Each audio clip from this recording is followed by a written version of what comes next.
Hey, wrestling fans. Welcome to the One Wing Wrestling Podcast, where we help you navigate the complex world of pro wrestling, bringing you the best matches, world class wrestlers, and news you can count on. At One Wing Wrestling, we bring the elite to you. My name is Krishna Dhanai, and joining me, as always, is Mr. Bill Cupush. Bill, how's it going? I'm tired Why are you tired? because we had a very long night last night, That's and I get fair up enough. at like 5:30 in the morning. So I'm kind of tired, but that's okay.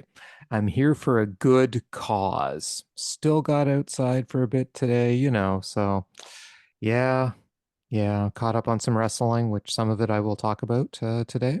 And yeah, how was your day? Just same, little exhausted from yesterday's show. I mean, it wasn't that long, but I ended up catching up on just like um the press conference afterwards. It was kind of funny, some of the stuff that happened. But yeah, no, good day. I mean, no snow, mild day outside. In Toronto. Yeah, it's Yeah, pretty good. anything relevant we should be checking out on that news? I didn't get a chance to watch it Well, because I was too busy catching up on like New Japan stuff from yeah, the I weekend. mean, the only thing is like obviously like the rumor mills are gonna start. Like MJF literally acted just like CM Punk throughout the entire thing. He had a bottle of or I say a container of pickles that Hmm. he had waiting there for him, and he Oh, that's walks in, he just funny. starts like arguing with everybody, he's yelling. He's kind of like being a little insulting to Tony Khan, but he never mentions anything about the the bidding war of 2024 or anything Hmm. like that. He just talks about how he's the best wrestler, calls out Adam Cole, and basically calls out everybody, but he Hmm. calls out Adam Cole and Britt Baker and says, you guys need to stop with your Twitter and stuff. And I was like, what's going on here, right?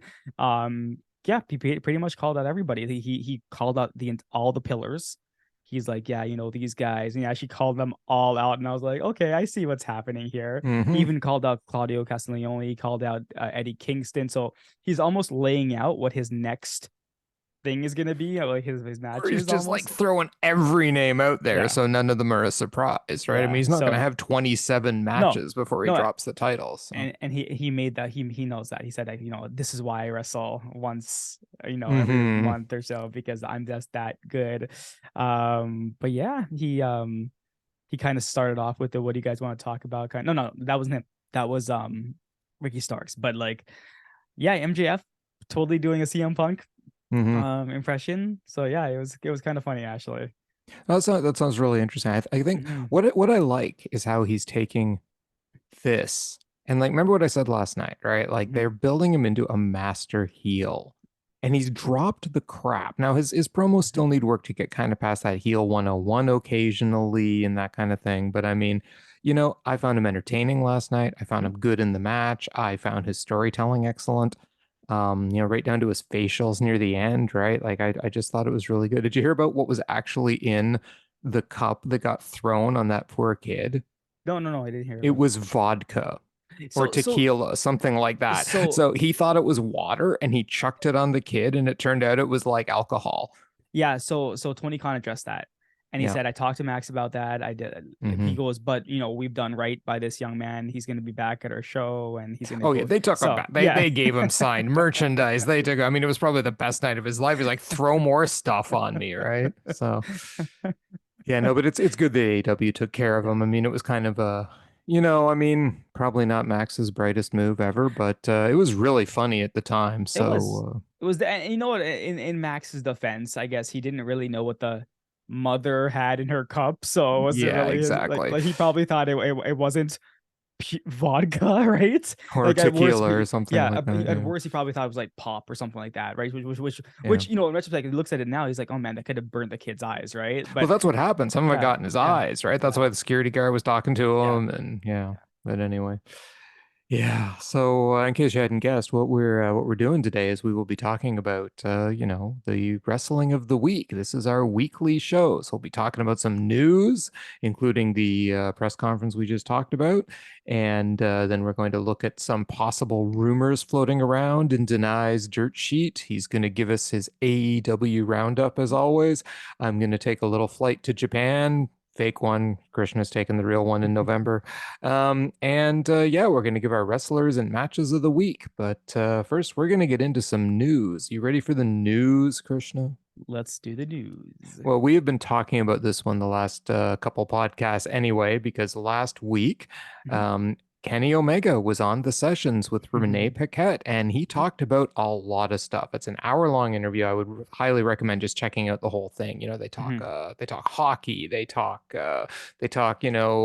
Renee's mom and how much she loves Kenny Omega. They talk all kinds of stuff. But there's a few key points I think that we would like to discuss that came out of this. Renee did ask him about the fallout at All Out, the All mhm. Out brawl. Brawl, Um, yeah. and here's a rough summary of what he said about it. He gave his timeline. In November 2021, he left to deal with various injuries, and at that time, he felt AEW was in a really good place. August 2022, he returned and basically gave an analogy that the room was on fire around him, but I didn't get it. I was like, "What is this strange atmosphere? What is this Mhm, strange aura? Why does something feel so ominous right now?" I mhm, didn't know and couldn't figure it out. Next thing you knew, there was more stuff happening, he said. And then later on, he says, stranger things started happening. He's like, oh man, what do I do? This isn't right. Someone needs to be the voice of reason. This is silly. Things fell off the rails. We were just involved in a very silly situation that people are probably going to be talking about for months and possibly years to come. And then he said, I think across the board, everyone thinks this was a terrible situation that was unnecessary. He did note after the atmospheres cleared up backstage and that it was hard after the incident because people were forced to form their own opinions and theories because the people involved were unable to speak on it. They were sworn to secrecy legally, right? He noted the public likely isn't ever going to know exactly what happened. People would take the side he found of whoever they were a fan of, when in reality, it was could have been a combination of yeah. various theories. Yeah. Yeah, basically coming out and saying, you know what, this was an avoidable event. Like he's not putting blame on either side. He's just saying it could have been Mm-hmm. avoidable, right? Yep. Had they rethought everything about that night. And he's not saying he was wrong, he's not saying Punk was wrong, he's just saying everyone involved, right? Mm-hmm. Kind of mimicking what Britt Baker kind of came out and said a couple weeks back, right? In Mm-hmm. terms of, they had this whole us versus them as in AEW versus WWE. And then when Brawl Out happened, it kind of turned the cameras internally into them, and it was like, what's happening, right? Like they're Mm-hmm. falling apart from within after such a success. So yeah, his comments on this, you knew it was going to be like this. Like he's right in terms of he went away. He doesn't know what happened in that time. Yeah, Mm-hmm. Cody left, Punk joined, everything happened when he left, right? Mm-hmm. So things were good. He comes back, things are literally on fire because remember when he was away, he was really only trying to help the women's wrestling, the Japanese women wrestlers come into AEW, right? He wasn't really like he needed recovery, so he was not there for a Mm-hmm. lot of the time. So he doesn't really know. So yeah, it's one of those things where I think Brawl Out is such a black eye on AEW that everyone just wants to forget about it now. That it's Mm-hmm. it's such a like, you know, it's everyone had hot heads that night. Things could have been avoided. And when you look, we all do this stuff. You do stupid things when you're Yeah. angry and you don't think about it. Then you look back, you're like, why did I do that? Why did I But do? And yeah. you know what? I'm not gonna say like, I bet you CM Punk himself probably looks back at that interview and is like, you know, maybe I should have handled that a little bit better than I did, right? And there's Yeah. fingers to point all around. So Mm-hmm. yeah, it happened, and I like the way he addressed it in terms of like no one's ever gonna really know unless someone Mm-hmm. writes a tell-all book, right? And who knows at that Yeah. point, even if that's the truth, right? So yeah, it's Yeah. one of those things. Yeah.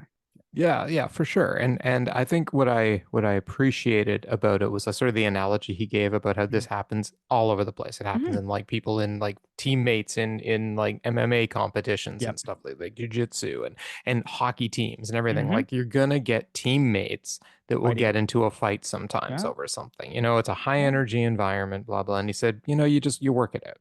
Yeah. That's it. And he said, we've moved on. He goes, I can't speak for the Bucks, but I'm pretty sure they've moved on too, but he's moved on at the very least. So, you know, I appreciate that about what he said. We will never know. And we've all just got Mm-mm. to like be at peace with that. There Hmm. isn't a side to take. A bad incident happened. That's it. It's That's it. it's months after it. hey, we could end up with a pretty cool storyline coming out of it. Now, one I might not have contemplated myself, but I think I have also moved on. Yeah, You know, yeah. it's I was give it a angry at few first months. myself, and I chose sides as well. Hmm. And still till today, I'll still choose sides. But I'm over it. I'm like, I don't. Who cares anymore? Like, I'm so Well, done with this stuff, we, right? we go where the elite go. Exactly. Yes. So, yeah, no, I think that there is a potential for a very interesting Hmm. story coming to AEW this summer in general. Hmm. And I think that's very interesting.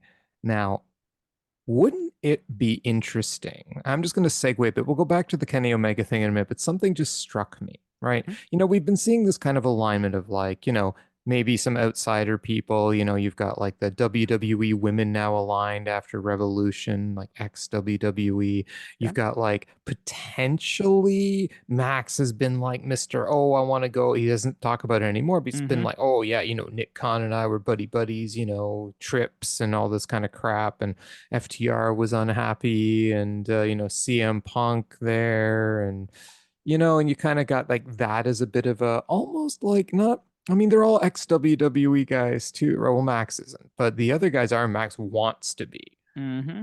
So you get this like faction of men doing the same thing. What if to stop this crap, right? They need an alliance, right? Hmm. What if Kenny and Will have to work together?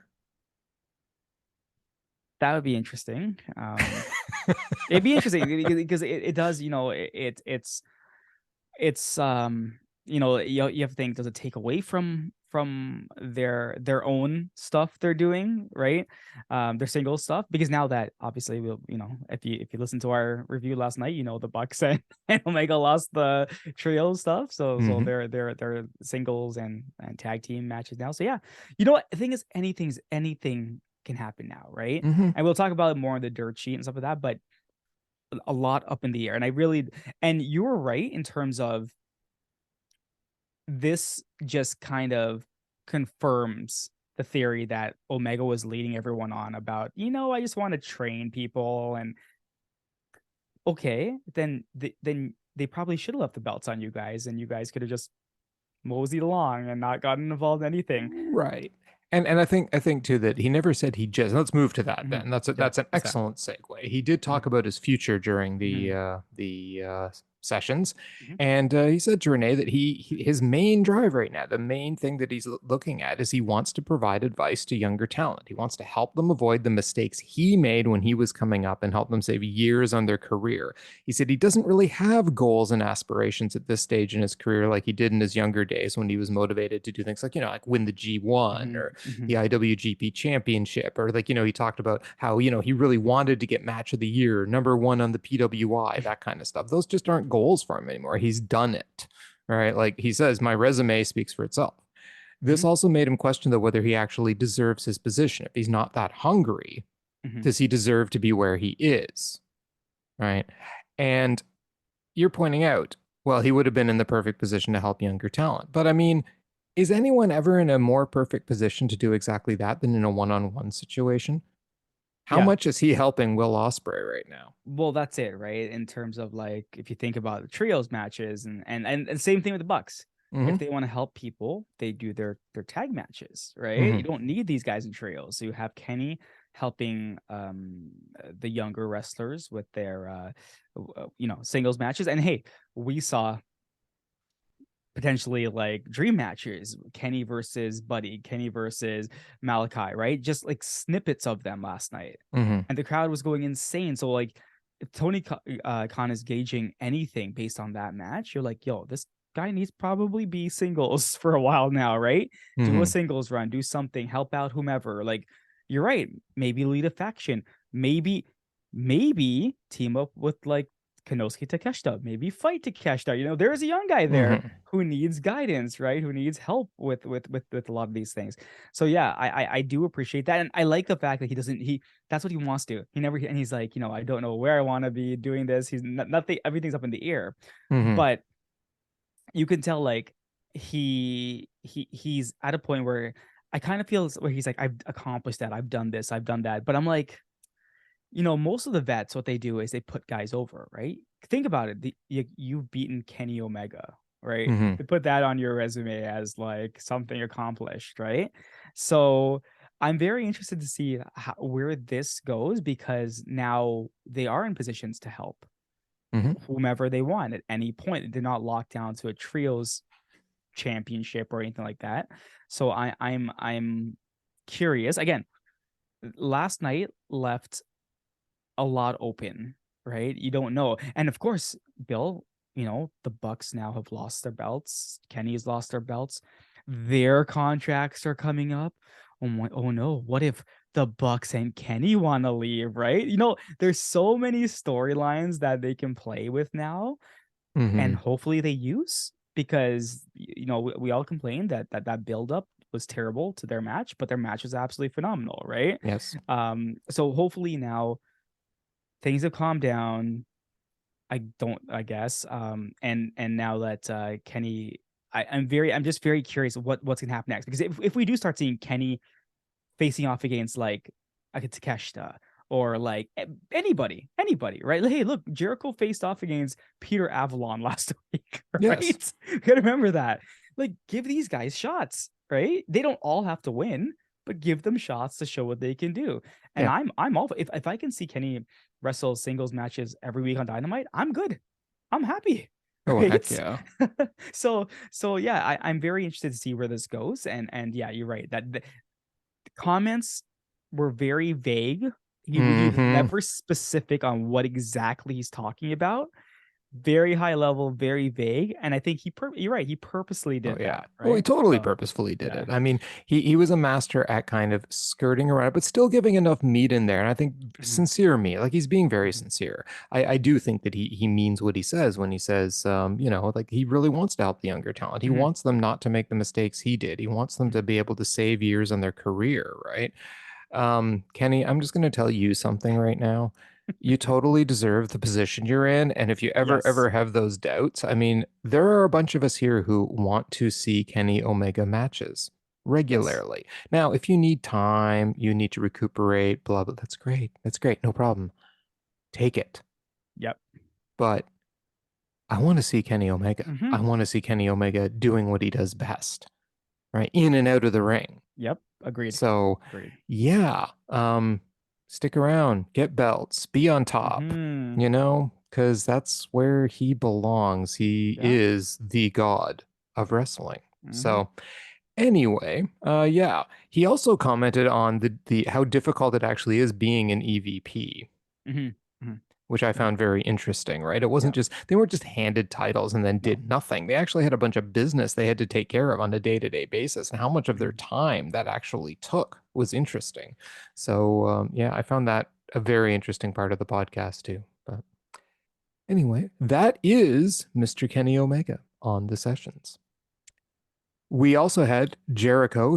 Chris Jericho spoke with the Daily Star, and he talked a bit about returning to WWE. And he said, and I quote, "I don't Mhm. hold a torch for WWE. To me, that's not the place to be. AEW is the place to be. It really is. I've Oh been in wow. WWE. I know how it works. They work that way. I don't care if Vince is there, Hunter is there, or whoever is there. They have a way of doing things, and I was there for 20 years and was pretty good at it. I like the way we do things in AEW better. So I don't know why I wouldn't want to finish my career in AEW. I have zero interest in ever going back to WWE. That's not out of bitterness or anger. I love Vince and I love Hunter and all the people there, but I just really dig AEW and I have a stake in the game." Yeah. Good on Jericho. I mean, and this is true. This is not him doing a work or anything. This is just Mm-hmm. him being true. If you think about it, like think about Chris Jericho and like his wrestling career, right? So Mm-hmm. he starts off like obviously in Canada, goes to Japan, he goes to Mexico, ends up in WCW. That's where his career like is big, right? Like so he kicks off his career. ECW is more his He's start, yeah. ECW, then WCW. Um, and then remember, he's forced into WWE because WCW just gets destroyed by WWE, right? That's facts. So he ends Well, up, he was one of the guys who went just after the four guys left, yeah, just the right? one that, yeah. No, he joined right he joined what, 2001? 2000, something like that. 2000. Remember the whole Yeah, millennial yeah, yeah, countdown? yeah, yeah, yeah, yeah, yeah, yeah. Yeah, so he joined 2000 right when WCW was like going Oh yeah, down, they right? were tanking, but it was Yeah, also like largely because of like the success as good friends like Benoit and but yeah, Malenko yeah, and yeah. Eddie When they Guerrero and when that they left, when yeah. those guys left. But those were that was so. But as he says, if you look like Mm-hmm. talking about like the way they do things, like yeah, he went Mm-hmm. there because that was the place you had to go, right? There was gonna be nowhere else. Like he could have gone to Japan, whatever. And he spent 20 years there. Like I didn't even Mm-hmm. realize like he spent that long there. Mm-hmm. But you know there are things he can do, things he can't do, right? And he has Yep. no ill will against the people there. They just have their way of doing things, and we've talked about that, right? Mm-hmm. They have that Vince McMahon way of doing things. Yes. Think about it. Like he goes to Japan, he paints his face and stuff like that. He does what he's every couple months, Jericho's reinventing himself, right? Mm-hmm. I doubt creative in WWE would ever let him do that, right? They would wear down his character till like that very end, then try to do something, right? Mm-hmm. So I get it. He's got creative control. He's got a light schedule. He wrestles when he basically wants to. He's Yep. got the Jericho cruise. He's got everything. Why would he want to go back? It doesn't Right. make any sense. And like you mentioned too, in part of that, it's like he actually had a stake in the company, right? I mean, Mhm. because when he was brought in, a lot of people didn't know who Kenny Omega was. That's A lot of right. people didn't know the Young That's Bucks right. were, all right? That's right. I mean, if you're appealing to that wider audience, they know who Chris Jericho is, Mm-hmm. right? So I mean, in a lot of ways, as he said, he and partly John Moxley were carrying this company on their Yeah. back for the first little bit as it was getting established, right? These were Mm-hmm. the guys that people actually knew about Yep. as Yep. opposed to Kenny and the Bucks and all the other guys in AEW, who now, I mean, people know who Kenny Omega is, Oh, right? Not just people like you and me, but people beyond us, they like the more know. casual Yeah. fans. Yes. Yeah. And it's funny too, because what Kenny's doing with Will Ospreay, I think, is making him a name known to people Mm-hmm. beyond people like you and me who know these guys anyway, right? Yep. So yeah, I thought it was very interesting. I think you summed it up well. I mean, he's got everything he needs in AEW. Why would he Yeah. go to Why would he WWE? go? So Doesn't make any sense. nope.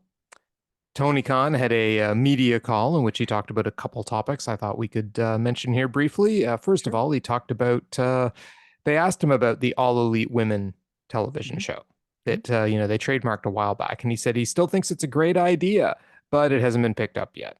Okay. They trademarked the name months ago, and they thought at the time there was at least a chance of something happening, but absolutely nothing has been picked up yet. So Yeah. it's just kind of in limbo. I think it would be a great idea to have an all women's version of it. I mean, I find it kind of interesting that I guess North American TV looks at a women's wrestling show and they go, "Oh, is this going to be like the WNBA or something like that?" But I mean, look at Japan. I mean, the number two wrestling company in Japan is all women. It's like women's wrestling can sell just as well as men's wrestling. The thing about this is that you have to remember that Tony Khan, he has good ideas, but like you need to walk before you can run, right? Yeah. The problem is that you know, let's say Dynamite's a hit. Dynamite's a hit. Let's say Dynamite's a hit. It's one of the Wednesday night wars as long as they lasted, right? Dynamite is a hit. We get that, Hmm. but we have another show which is basically WCW Thunder, which they call Rampage, right? Hmm. And you need to fix that before you can do anything else, right? Right. It's one of those things where I totally agree. Yeah, it would be great if you can successfully launch a women's show to showcase all of your women's wrestlers. 100% do it. Hmm. Fix your other stuff first before you even try, because then you're adding on top of stuff and you're not Yep. and you've already lost sight on what you're doing with certain shows.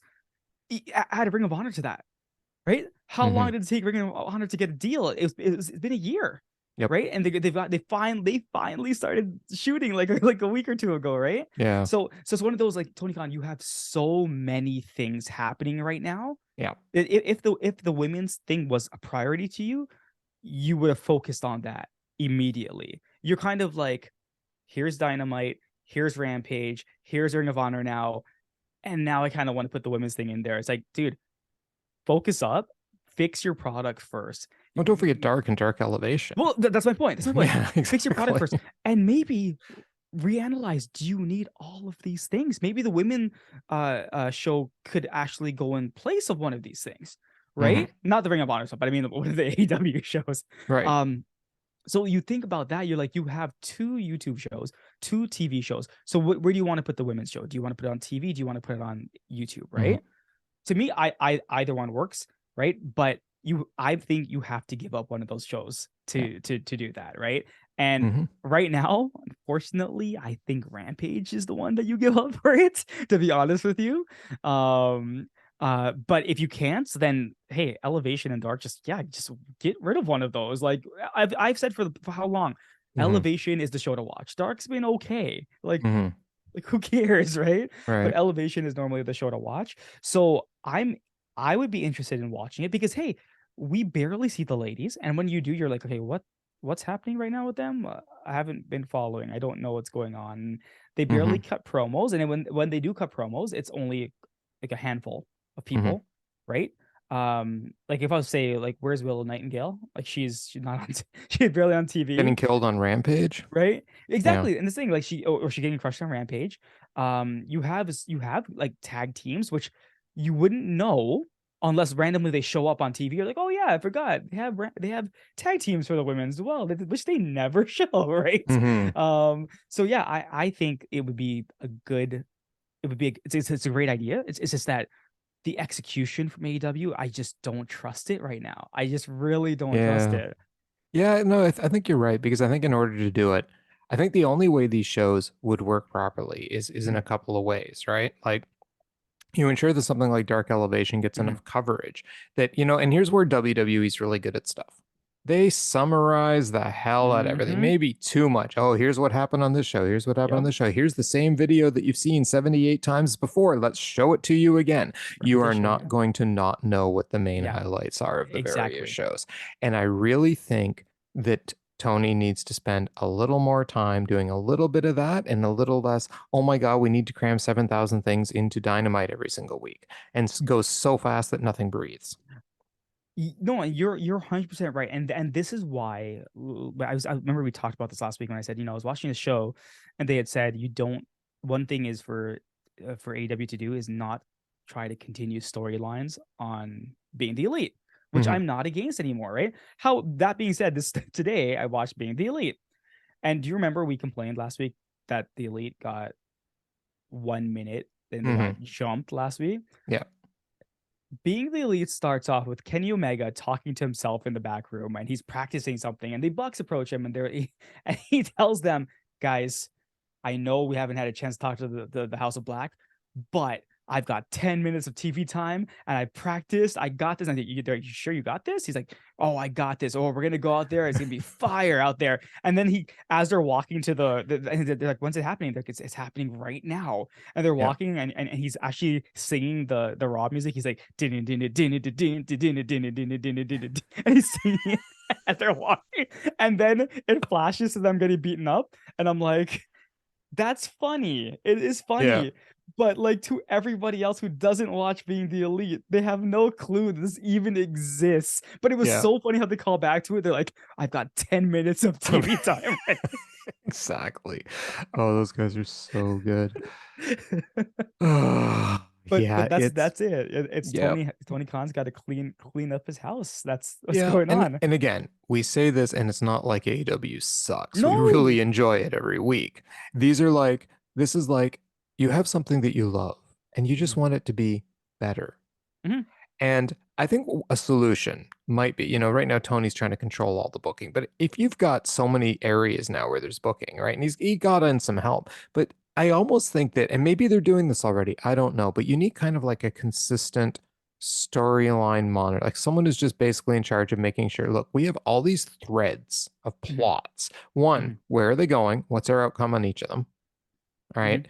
Two, now, if you've got, say, a couple of women on Dark Elevation, you want to make sure that the story that they're telling there can also translate to Dynamite, right? Or the idea is on Dark Elevation, one of them will eventually build up and get over, and then they're going to get on Dynamite and start challenging the champ. One, you allow whoever the elevation booker is to handle that feud, but just ensure this person needs to come out and top and wants the championship or something. Yep. And then the overseeing booker just make sure that that's what happens.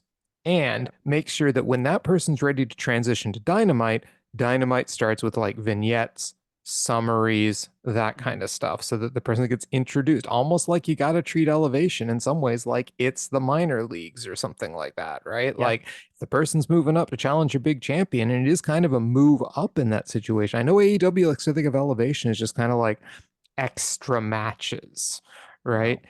But you're doing plot lines on it that no one sees. Why are the Lucha Brothers fighting the Trustbusters? No, it's so stupid. Yeah, I know exactly. Like, and there's no like one, there's barely any story behind that anyway, right? Yeah. Like, and that's your involvement of Mark Briscoe at the first pay-per-view Yeah. that he could have been on, is he's in the pre-show fighting the Trustbusters. Yeah. Good It, job, it guys. does Good job. it doesn't make any sense, and that's the problem, right? Like, Yeah. and that's why I was about to say, I'm like, who's writing these stories? You know, Hmm. WWE, like they have like tons and tons of writing staff, and they're always. Yep. Does AEW have that, or are we talking like everyone just writes their own stuff and they bring it to Tony Khan and he's the one that vets it, kind of thing? And I was like, Right. I don't know anymore. I Well, just don't know.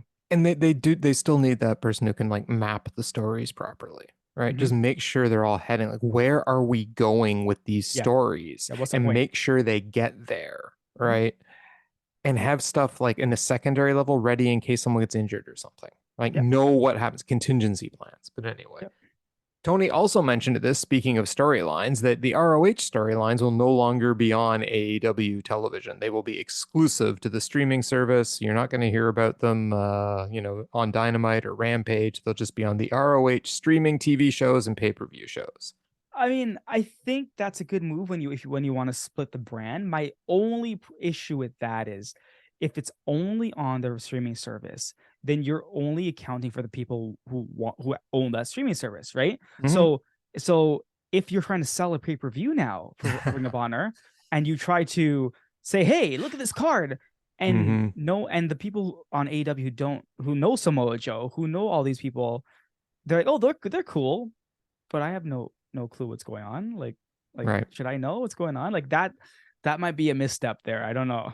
Yeah, it's who are you selling to now, right? Yeah. This tiny little streaming audience, and you're gonna try to sell pay-per-views. No, I mean, yeah, I'm kind of glad we no longer have to talk about two different I know. programs on Dynamite, and while maybe more people who are like AEW talent will get time on AEW. I Mhm. think that's a good thing. He needed to like knock ROH off a long time ago. What he really needs to do is just find it a TV deal, Yeah. Agreed. right?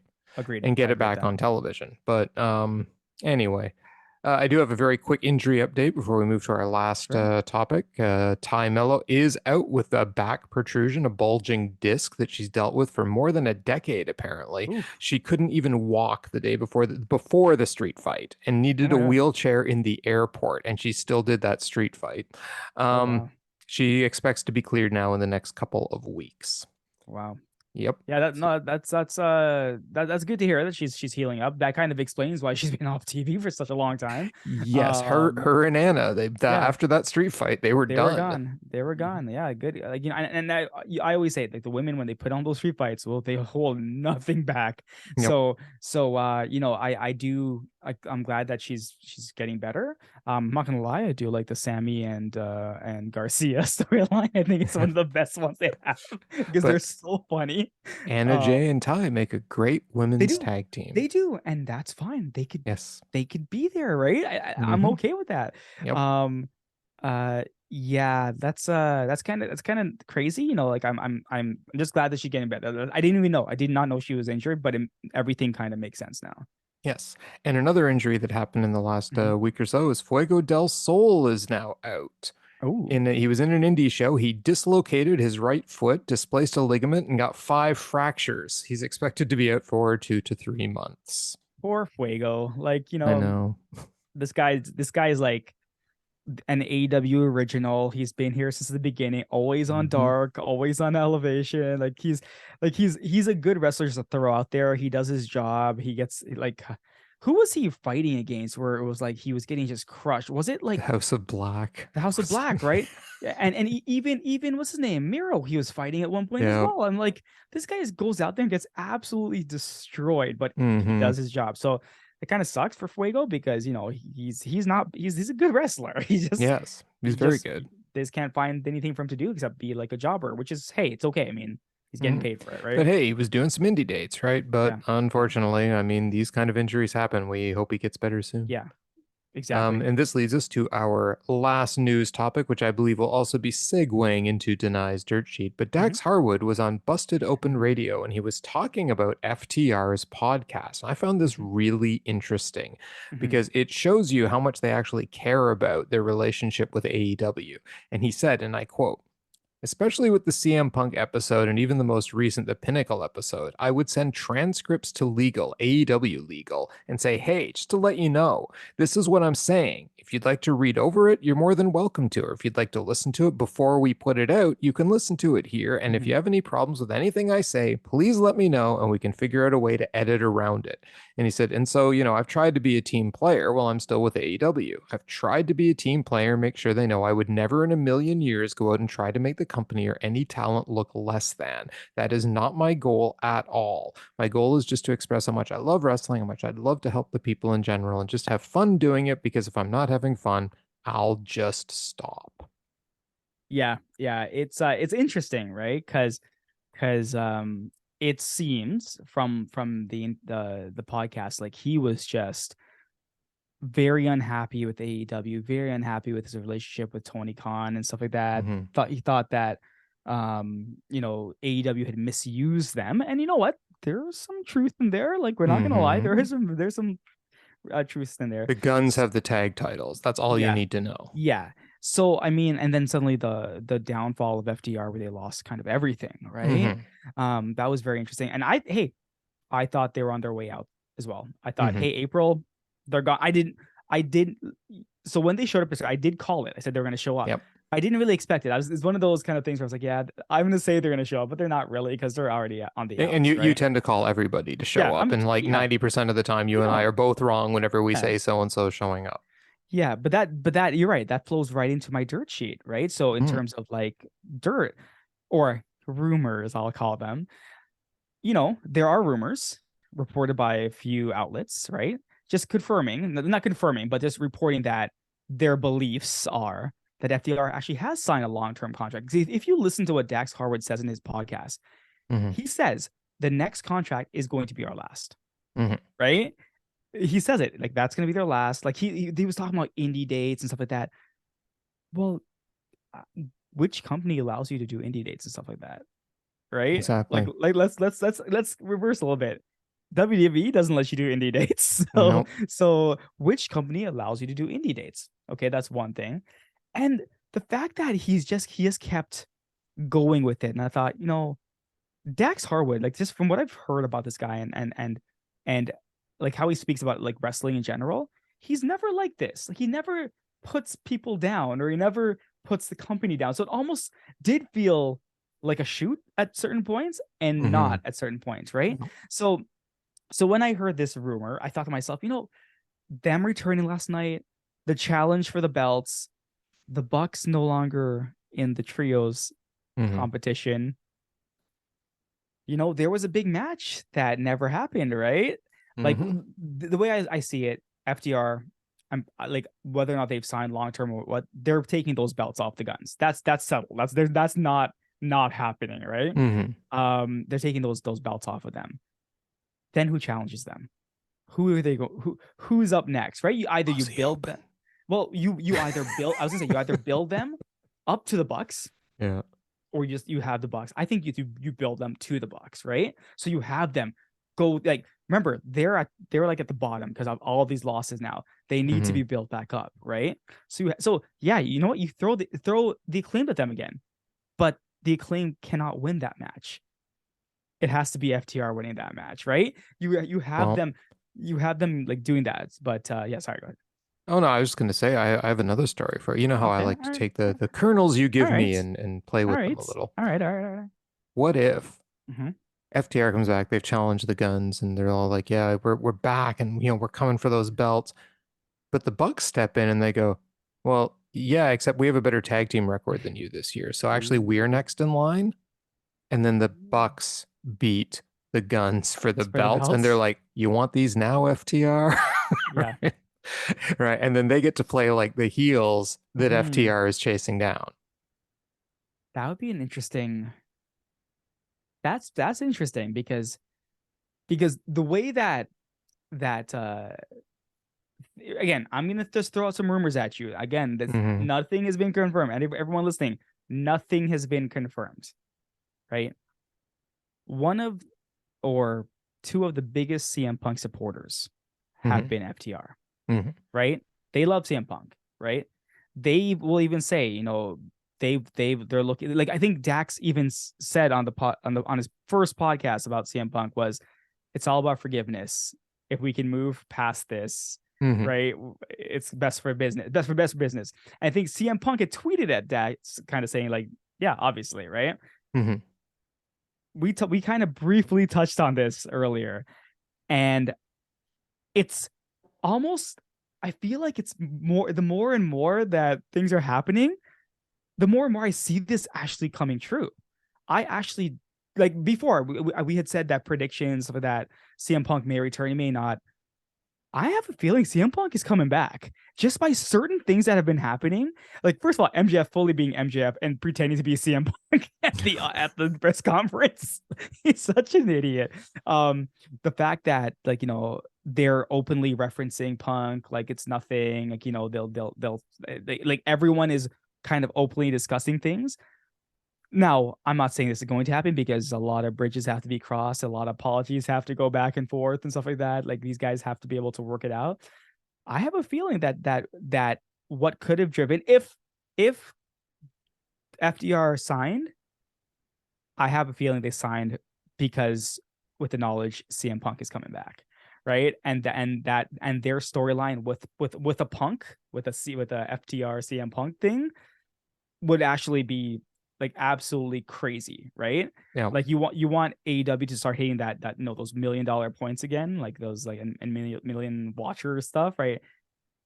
Easily. Like, again, we always go back to, we love the Bucks, we love the Elite, but for some reason, like, their viewing numbers in North America, like, they get like, we're still like, WWE still crushes AEW, right?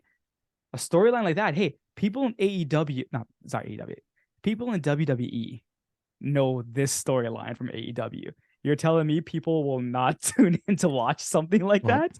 okay. I'm going to address a couple of things you said. One, let's keep in mind, people, that a belief, that the strong belief backstage or whatever is that they have signed new deals. That's just a belief based on circumstantial evidence of their return and some comments on a Mm-hmm. podcast. That's all Mm-hmm. that is. Anytime someone uses those words in their report, there's a belief that they have done X. Right. That's not facts. Because No, if it was fact, they would say, we have reports that they have in fact signed, blah, signed. blah, blah. Right. Yeah. We have confirmation they have signed a new deal, blah, blah. Right. Like, our inside sources have told us they have definitely signed a new contract. That's the kind of stuff you're going to hear if they sign a new contract. And Mm-hmm. you're going to see it on, F4W online. You're going to see it Yeah. on Post Wrestling. You're going to see it in like the reputable news sources, right? You're going to see Sean Rossap talk about it, right? Like, these are the guys you're going to see actually talking about it. They're crickets. Mm-hmm. Crickets. So, then what we're actually dealing with is, you know, rumors at best. Now It that's definitely point rumors. one. Yeah. That's Yeah. point one. Point two. Now, is this whole thing with CM Punk going to happen? I still remain Mm-hmm. somewhat doubtful. Mm-hmm. Okay. And on top of that, I guess the way I look at AEW, and I realize this is just, look, my personal opinion as a fan. Okay. I don't give a rat's ass how many WWE viewers choose to watch AEW. I really don't. I'm not here trying to sell the product to WWE fans. People who are diehard WWE fans, what we do on One Ring Wrestling is we give you some options. It's like, guys, there is other wrestling out there that's really amazing wrestling. It's the journey you and I both took at different points, Yeah. right? And Yeah. realize, man, there is wrestling beyond the WWE, and holy crap, is it It's good. great. It's Right? great. No, hey, people want to like WWE, go for it. Yeah. Right? People just want to stay there, go for it. I don't think that AEW, and I realize as a business, so on the business side, I get it. They're trying to attract Yeah. viewers, make some more money. They're a business, they need to turn a profit. I'm just going to throw that whole corporate thing aside for a second and say, yes, I don't care if Kenny and the Bucks get the same ratings as WWE. WWE gets ratings not because they're better. They get ratings because they're in more households. They're known. They are Yep. on cable channels that reach Mm-hmm. more people. They have a name that has been unchallenged for 25 Yeah. years in Yeah. professional wrestling as the top company. 2.5 decades, Yeah. okay, as the top company. And before that, there was only a brief blip where WCW WCW. interrupted them Mm-hmm. between, like, let's say WrestleMania 3, probably, and onward. So I mean, that is a substantial period of time to be the top company in the world, right? They are known. So they Yeah. get people watching them simply because they are known, right? It's really hard to break into that. Yeah. Yeah. That's true. And you got to question, why are they the same audiences? And I've argued before, they are not the same audiences. The people who watch AEW, the diehards that sit there, are more like you and me.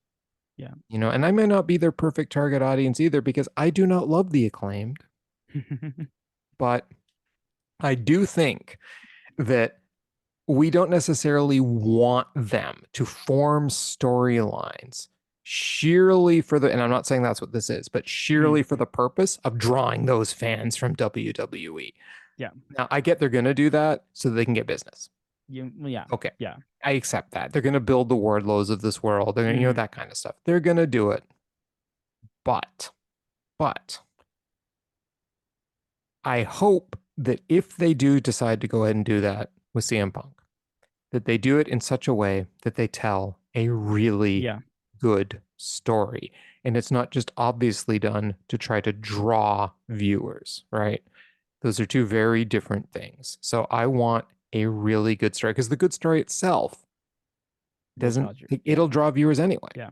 right? Yep. So Yeah. anyway, It's true. yep. So there we go. Do you have anything else on the dirt sheets this week? Not. No. That was it. That was it. It's just the FTR Yep. return. Okay. Well, we've got some interesting times ahead of us with that, I think. So, Mm-hmm. I like the scenario you paint out, but I just want everyone to realize rumors, people, Mm-hmm. rumors, beliefs. Definite. Yeah. Definite Yes. rumors. Yes, exactly. So now we turn to the AEW Roundup. Cool. So AEW this week, I mean, it was good. It was good. I mean, obviously the pay-per-view was awesome. But going back to Elevation and Rampage. Elevation and Rampage, the Elevation had a couple of good matches that you may want to check out. One that I kind of penciled in here was it was the firm. What did I put this? The firm hard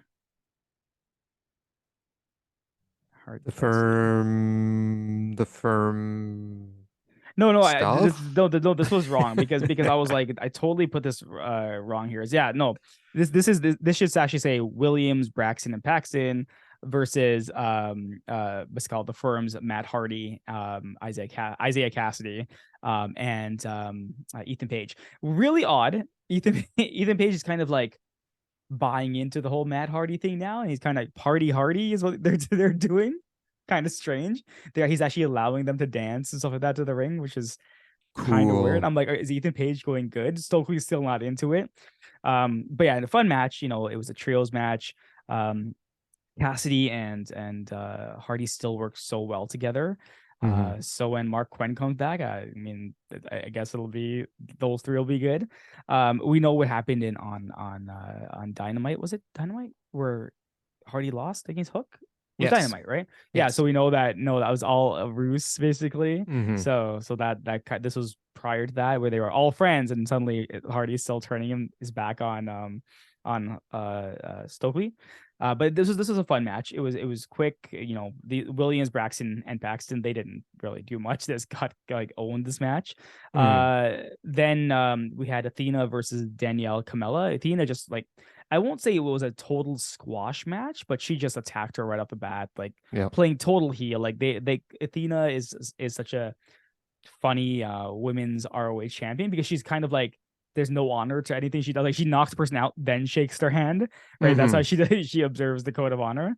So this match was actually pretty good. She actually was really good in this match, and just that the character just is, it's awesome. Like, she should never be try to be a good guy. Um, and the main event of this actual show, the Elevation, Mm-hmm. Lee Johnson versus Konosuke Takeshita. Haven't Mm-hmm. seen Johnson in a while, odd because the factory has been disbanded. So Lee Johnson, Konosuke Takeshita, like, Johnson's great, Takeshita's amazing. Like, it was such a fun match to watch. Um, uh, I think it was Johnson. He came out with that guy. I can't remember his name. The guy that dressed up as Sting that no one cared about. And I was like, who is this guy?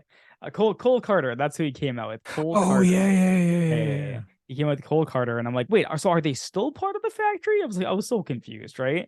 But yeah, Cole Carter was there. But yeah, this match was good. Konosuke Takeshita just amazing. The fans were like so behind him in this match because they love him. So I'm very curious where this is gonna go, because I kind of see Mm-hmm. a singles match against Kenny coming up, but we'll see what happens. Right. And then on Dark, Tony Deppen opened up the show with Action Andretti. Good match. Like I always mention Tony Deppen, and I'm like, this guy's good. But even against Andretti, he was really, really good against Andretti. And we all know how fast Andretti is. Like, Tony Deppen kept up. It was a really fun, fast match. So if you have a chance, check that out. One I threw in here just obviously because I'm biased. Willie Mack versus Joe Keys. Willie Mack, still, for such a large man, flips around and flies through people. Like, it's this match actually was pretty good. Like, because Joe Keys is a big guy too, like Yeah. muscular guy. So this match actually was pretty good. Willie Mack ended up winning, but I'm always so impressed about how this guy moves. Mm-hmm. It's unbelievable.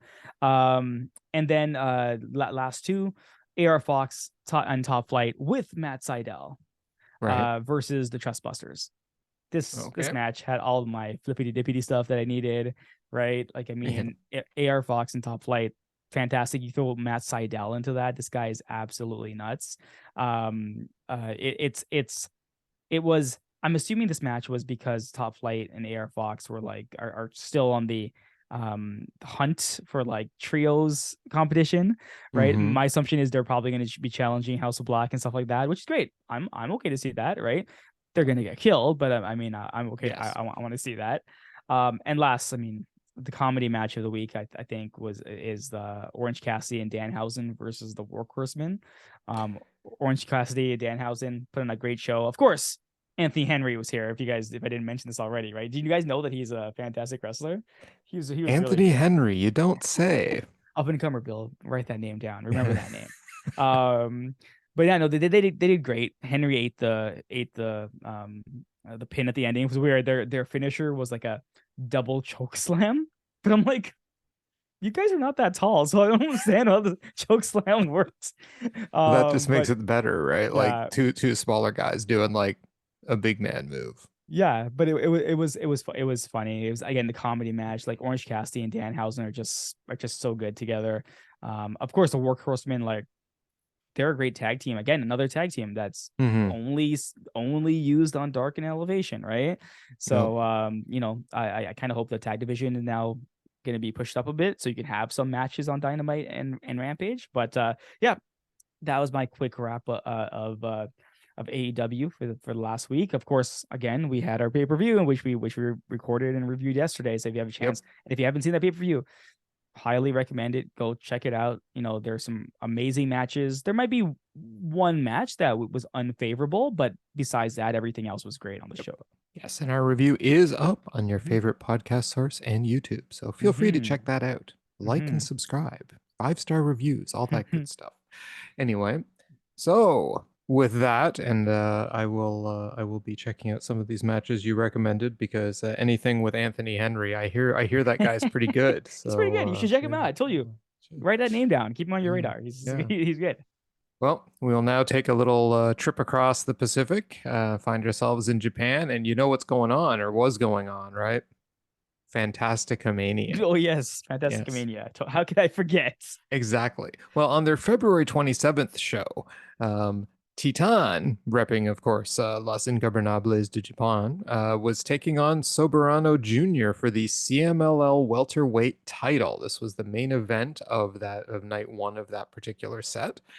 And this is a match I'm recommending. I mean, this match opened with Titan. It honestly, right out of the gate, Krishna, this was your kind of match. Okay, this was two luchadors going at it in the ring for a title. So Flips. I I mean, hear this was flips. yes.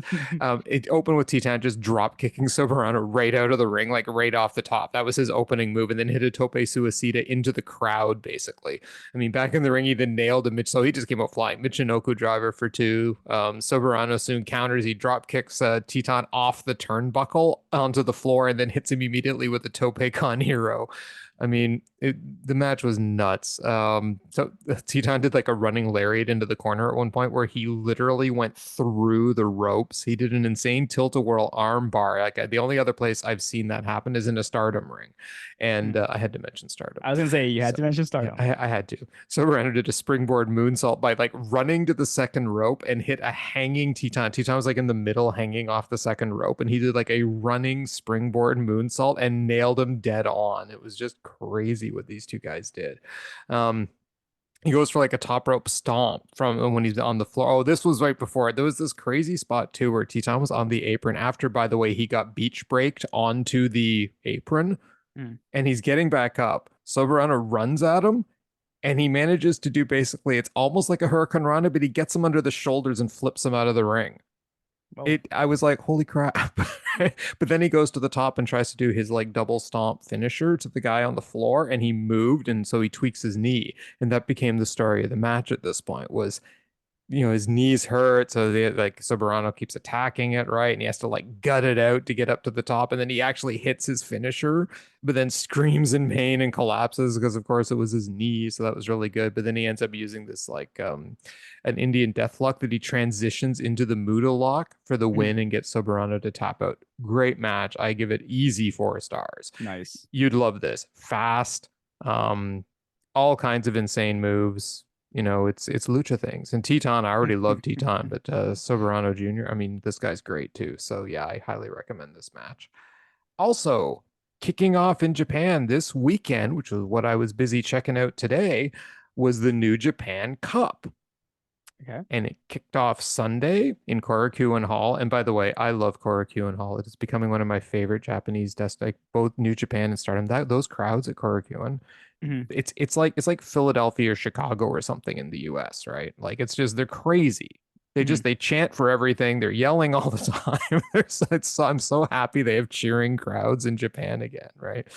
Anyway, one of the matches was El Phantasmo taking on Tetsuya Naito for like their spot in the tournament, right? Mm-hmm. And the winner would then go on to face Chase Owens on March 11th. But El Phantasmo, when he walked out to the ring, there was a kid sitting by the ring, probably about like 6, 7, maybe 8 years old, hard to tell. But he saw the kid. The kid was wearing an Lij hat. And so he goes up to the kid who's sitting there, like he's just this quiet little shy Japanese kid with his mom, right? And he takes the hat off the kid's head, and the kid literally just sat there looking at him like, "Oh." And he's like putting the hat on his own head. He's like, then he pretends to throw it away, and like the crowd's booing him, and he puts it back on the kid's head finally, and the kid's just looking at him, right? But it was so like the kid just he just was like, "Oh, he took my hat." Poor kid. Anyway, there was a good chunk of the crowd behind ELP. He got a lot of chants in this match from the crowd at Korakuen, and so did Naito, though. I mean, there were a lot of dueling chants. Mm-hmm. They had a really good match. There was a lot of really good spots in this match. ELP at one point did like the second rope Bret Hart elbow drop like Mm-hmm. perfectly. Like it seems to be Oh wow. something he does as part of his move series, right? Mm-hmm. Um, man, it was there was just so much stuff that happened and there's how fast ELP is, right? Like El Phantasmo was just so good. He's really But good. the end sequence was just crazy. He went for a super kick like after the Bret Hart second rope elbow. He went for a super kick. Naito countered it with an enziguri, plants El Phantasmo with a huge DDT. He did these short arm elbow strikes that are one of his signatures repeated. Like he brings the guy in with a short arm, like a short arm clothesline, and then just clobbers him with an elbow to the neck. And he did this like 9 or 10 times to El Phantasmo, like put him down in a corner, right? And it was just like, holy crap.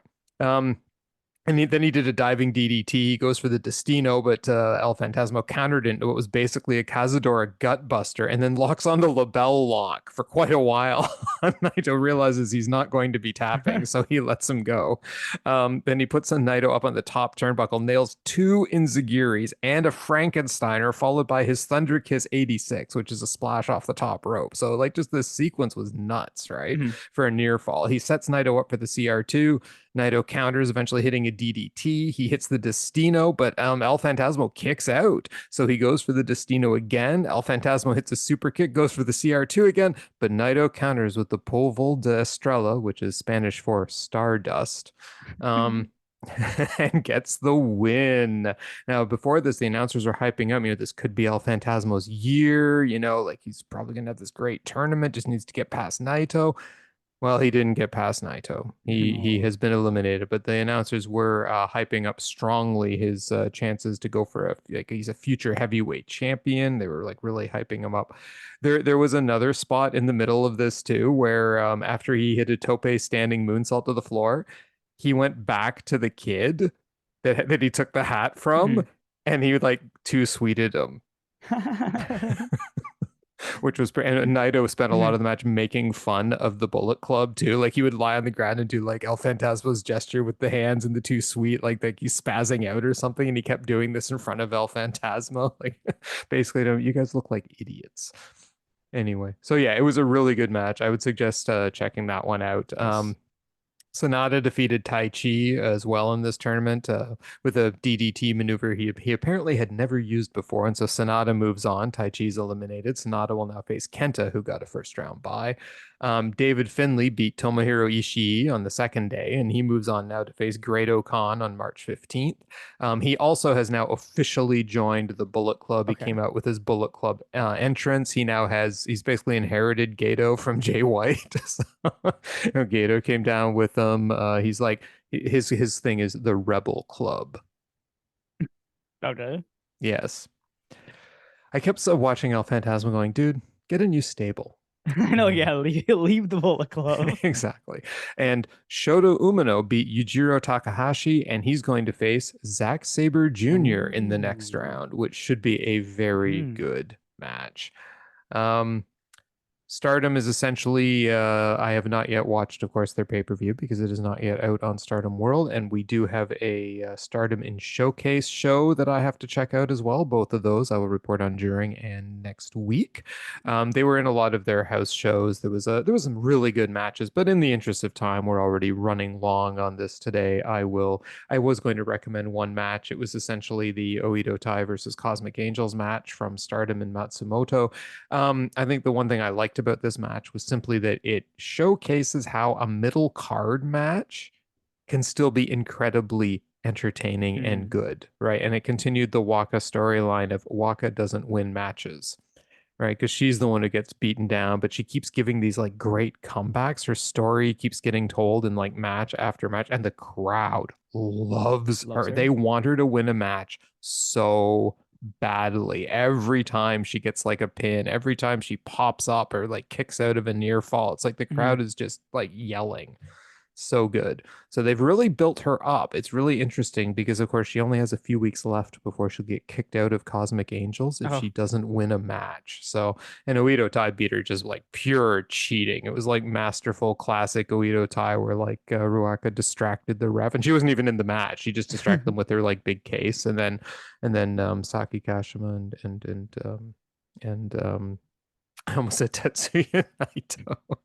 Natsuko Tora destroyed poor Waka with a baseball bat and a metal pole. And it was the baseball bat, the one that you can actually hit people with, and it doesn't seem to actually be Damage a them. bad thing. Yeah, Yeah. it looks pretty convincing. Anyway, so that is my Japan report this week. Nice. Nice. Yeah, there's a lot going on in New Japan right now, Hmm. and next week will be a lot more Stardom. So this brings us to our match of the week, Krishna. Um. So my match of the week. I mean, if we're allowed to choose from the pay-per-view, which Of which was course. technically last week. Yeah, my match of the week is the Elite versus House of Black. I still think about that match because how great it was. I thought it was absolutely fantastic. So yeah, easily my match of the week. Well, yeah, I mean, duh, I've seen a lot of good matches this week, but I mean, that was the one match that I was sitting there going, I mean, oh my God, holy crap, repeatedly, Yeah, right? Like the one where I was shocked at what I was seeing in places, drawn right into the match, just so many cool moves, fast as heck. I mean, you've got six of the best wrestlers in the world in a ring together. It's just it's art. It was art. So yeah, it was also my match of the week. Nothing else got there. I mean, look, to be fair, I haven't seen Stardom's pay-per-view that's from true. this week, That's which very by true. all accounts I've heard was insanely good. Yeah, yeah. So, but that'll have to qualify for next week. It would not surprise me if I have a Stardom match of the week next week, but I may have a small bias. So that brings us to Wrestler of the Week. Now this one may be a shock to you, so you may want to sit down for this. Okay. Okay, my wrestler of the week is Kenny Omega. Now the reason why Oh I my chose Kenny God. Kenny Omega as my wrestler of the week is as we were watching the pay-per-view yesterday, I just turned to you and I'm like, yo, Bill, this guy's playing all the hits here, man.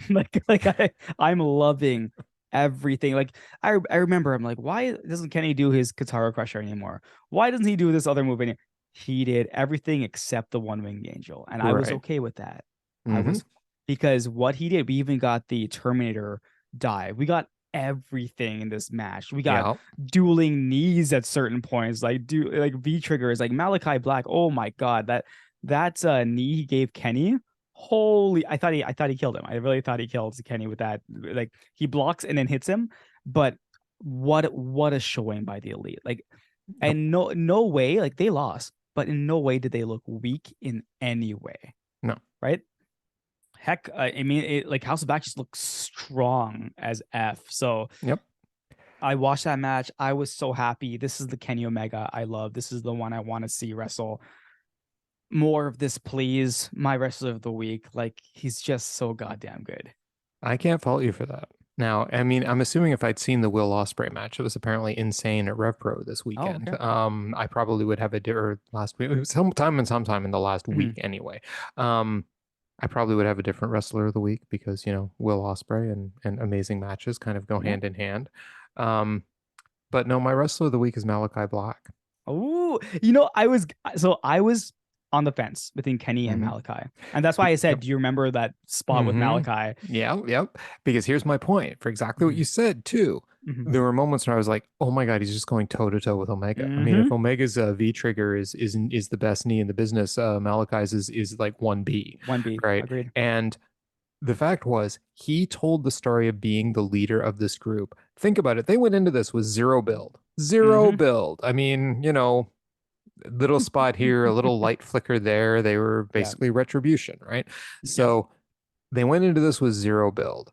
And he carried, like, well, he didn't carry. That's the wrong word to use here in a wrestling term, but Mhm. he presented the story so well as the leader of the group and was clearly the guy who you could count on to take it to. The black masks he hit were just on point.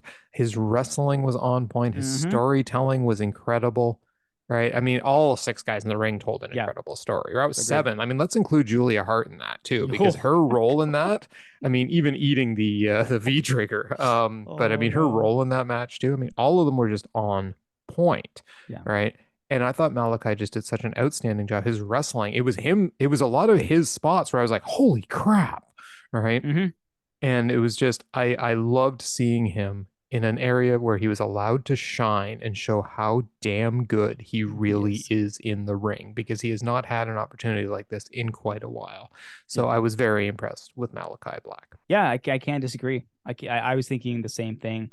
I'm kind of glad they got rid of the whole mist thing where he spits in people's faces. I'm like, thank God they beat Mhm. the elite cleanly. Yes. They didn't cheat to beat the elite. They beat them cleanly. So Yes. yeah, if you'd even said Buddy Matthews, I'd be like, yeah, I Yeah, can't I know, disagree. I right? really Like, can't disagree with pick that. any of the six people in that match, and you're getting like Brody King. Holy Oh, crap. he seemed like that strong, unstoppable force, Yeah, right? Like that big 100%. guy. They couldn't get moves off on him. Like he was just destroying people. Like yeah, Yep. such a good showing from Yep. all six guys. Yep. And yeah, no, Malachi Black, awesome choice. Yeah, I was it was either Kenny or Malachi. I was Yep. gonna pick. So hey, I'm glad we both split on that one. Yep. So there you go. A lot of agreement this week on matches and people who wrestled. So, Hmm. but with that though, speaking of your wrestler of the week, it is time for us to go. And as the great one always says, goodbye, everybody. Mwah! And good night. Bang. Good night, everyone.